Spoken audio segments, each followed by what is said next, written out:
ఈ కారు సేల్లో నుంచి తీసే, అసలు కండిషన్ బాగోలేదు. సరే అన్న. ఆ కార్ చూద్దామా?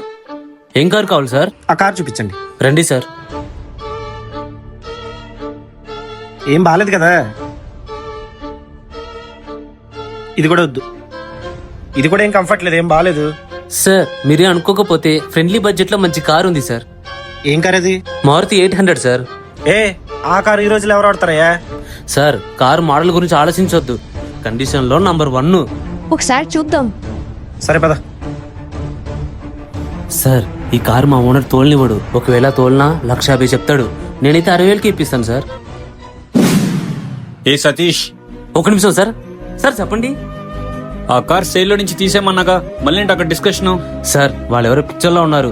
60,000కి ఎంత కట్టేశా? వ్యాపారంలో మనకు నష్టం వచ్చినా పర్లేదు కానీ ఇలాంటి గెదవ పనులు చేయమాక. బ్రదర్, ఆ కార్ అసలు కండిషన్ లో లేదు, ఏమనుకోద్దు.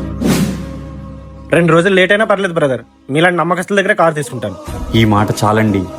నిజాయితీగా జరిగే వ్యాపారం ఎప్పుడూ మనల్ని కష్టాల్లోకి తీసుకెళ్లదు.